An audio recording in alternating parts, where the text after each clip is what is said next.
വിശകലന ചിന്ത, സഹാനുഭൂതി, അവബോധം എന്നിവയിലൂടെ സങ്കീർണമായ സാഹചര്യങ്ങളെയും ആളുകളെയും പ്രവർത്തനങ്ങളും ആഴത്തിൽ മനസ്സിലാക്കാനുള്ള കഴിവാണ് ഉൾക്കാഴ്ച. ഇൻസൈറ്റ് അതിൻ്റെ അക്ഷരങ്ങളിലൂടെ താഴെ വിവരിക്കുന്നു.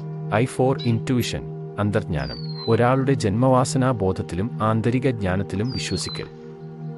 N4 നീബൽനെസ്, വൈദഗ്ധ്യം, പുതിയ വിവരങ്ങളോടും കാഴ്ചപ്പാടുകളോടും പൊരുത്തപ്പെടുന്നതും തുറന്നിരിക്കുന്നുള്ള കഴിവ്.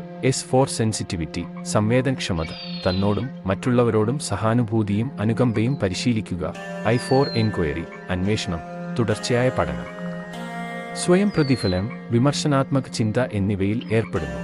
G4 ഗ്രോത്ത്, വളർച്ച, വ്യക്തിപരവും കൂട്ടായതുമായ വളർച്ചയ്ക്കുള്ള വെല്ലുവിളികളും അവസരങ്ങളും സ്വീകരിക്കൽ.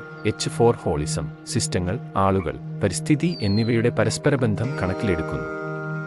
D4 ട്രസ്റ്റ്, വിശ്വാസം, തന്നിലും മറ്റുള്ളവരിലും പ്രപഞ്ചത്തിലും വിശ്വാസം വളർത്തുക. ഉൾക്കാഴ്ച മെച്ചപ്പെടുത്തുന്നതിന് ശ്രദ്ധ, ധ്യാനം, സ്വയം പ്രതിഫലനം, തുടർച്ചയായ പഠനം, വൈവിധ്യമാർന്ന വീക്ഷണങ്ങൾ, സജീവമായ ശ്രവണം, സഹാനുഭൂതി, പോസിറ്റീവ് ചിന്തകൾ എന്നിവ പോലുള്ള പരിശീലനങ്ങൾ വളർത്തിയെടുക്കുക.